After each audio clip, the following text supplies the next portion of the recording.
One day ফরম্যাটে ব্যাটিংয়ের দিক থেকে 1 এবং 2 নম্বরে রয়েছেন কারা জানেন? 1-এ রয়েছেন রোহিত শর্মা, 2-এ রয়েছেন কিং বিরাট কোহলি। 151 অ্যাভারেজে 3 ম্যাচে বিরাট কোহলি কতগুলো রান করেছেন?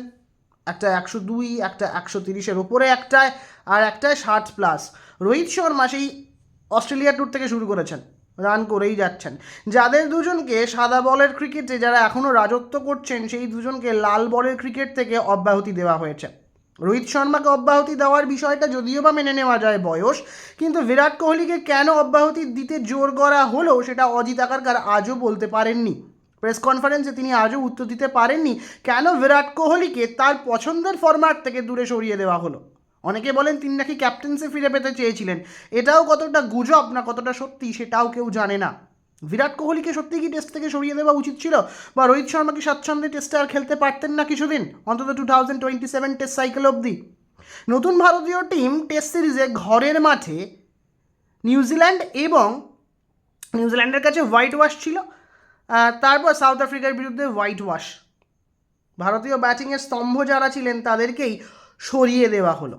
লাল বলের ক্রিকেট খেলবে বলেন বিরাট কোহলি, ডোমেস্টিক খেলা পর্যন্ত শুরু করলেন। তাহলে হঠাৎ কেন বিদায় নিতে হলো তাকে?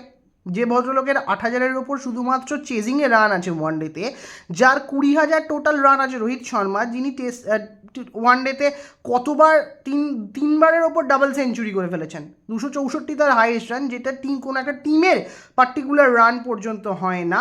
সেই রানটা একাই করেছেন একটা ম্যাচে।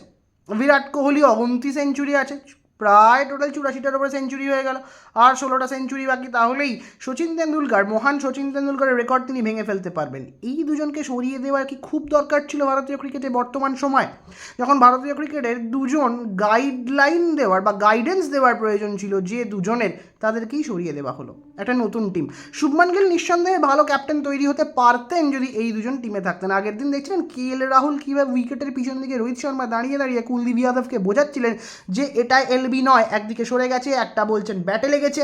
KL রাহুল জিজ্ঞেস করছিলেন এবং নিজের সিদ্ধান্তেও দুজনে মিলে সিদ্ধান্ত নিচ্ছিলেন। শুভমান গিল যদি বিরাট কোহলি আর রোহিত শর্মার সঙ্গে একসাথে থাকতেন, তিনি কম শিখতেন?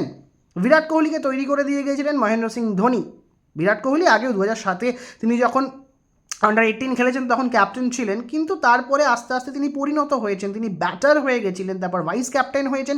সেখান থেকে ধোনি সহচর্য পেয়েছেন, দীর্ঘদিন ধোনিকে দেখেছেন টিমকে লিড করতে, কীভাবে টিমকে লিড করতে হয়, এবং নিজের ভিতরে অ্যাগ্রেশনকে তিনি জমিয়ে রেখেছিলেন বা বার করেছেন সবসময় মাঠের মধ্যে। রোহিত শর্মা ক্রিকেটের ক্যাপ্টেন হিসাবে তাকে পিকাসো বলা যেতেই পারে। ওয়ানডে ফরম্যাটে বা সাদা বলের ক্রিকেটে IPL-এ 5বার ট্রফি, চ্যাম্পিয়ন্স ট্রফি জিতেছেন, T20 ওয়ার্ল্ড কাপ জিতেছেন। ODI ওয়ার্ল্ড কাপটা খুব অল্পের জন্য আমরা মিস করেছিলাম। 2017 সালে আমরা ভেবেছিলাম রোহিত শর্মার হাতেই ওয়ার্ল্ড কাপটা উঠবে, বিরাট কোহলি থাকবেন, রোহিত শর্মা থাকবেন, কিন্তু তাদের ভবিষ্যৎ অনিশ্চিত কি নিশ্চিত সেই নিয়ে কেউ কথা বলছেন না। কিন্তু আমরা চাই তারা খেলুক, তাদেরকে দূরে সরিয়ে দেওয়া উচিত নয়, কারণ তারা যেই জায়গায় নিজেদেরকে নিয়ে গেছেন সেই জায়গায় বোধহয় নিয়ে যাওয়া এই মুহূর্তে বিশ্ব ক্রিকেটে কারোর পক্ষেই সম্ভব নয়। অন্তত ভারতীয় ক্রিকেটের স্বার্থে অন্তত বিরাট কোহলি, রোহিত শর্মাকে ওয়ানডে ক্রিকেটে তারা যতদিন খেলতে চান তাদের খেলতে দেওয়া উচিত।